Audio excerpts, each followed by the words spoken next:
শুধু কথা বলা হয়নি বলে কত সম্পর্কও ভেঙে গেছে। শুধু কথা বলা হয়নি বলে কত মানুষ আজ আমাদের থেকে দূরে সরে গেছে। এই কথাটা আসলেই সত্যি। সম্পর্কে যখন যোগাযোগ কমে আসে, তখন কথা বলা বন্ধ হয়ে যায়। তখন আর সেই সম্পর্কটাকে টিকিয়ে রাখা যায় না। আমাদের চারপাশে এমন অনেক সম্পর্ক আছে, যদি শেষবারের মতো আর একবার কথা বলা হতো, তাহলে হয়তো আজও সম্পর্কটা টিকে থাকতো।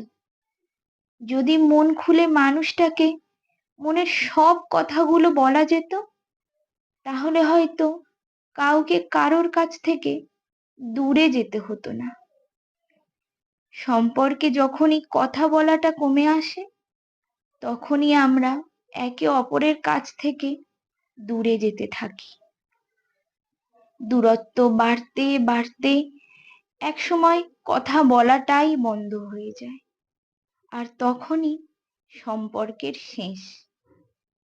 এইভাবেই এই এক শহরে অসংখ্য সম্পর্কের সমাপ্তি ঘটে, শুধু কথা বলা হয় না বলে। যে কোনো সম্পর্কে কথোপকথনটা খুব জরুরি। জরুরি মানুষটার কথাগুলো জানার, জরুরি মানুষটাকে নিজের সব কথাগুলো বলার।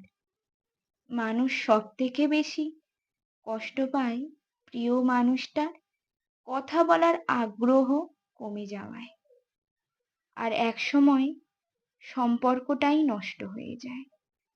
দূরত্বে নয়, গুরুত্বে বাঁচুক আমাদের সম্পর্কগুলো, কথায় বাঁচুক আমাদের ভালোবাসাগুলো।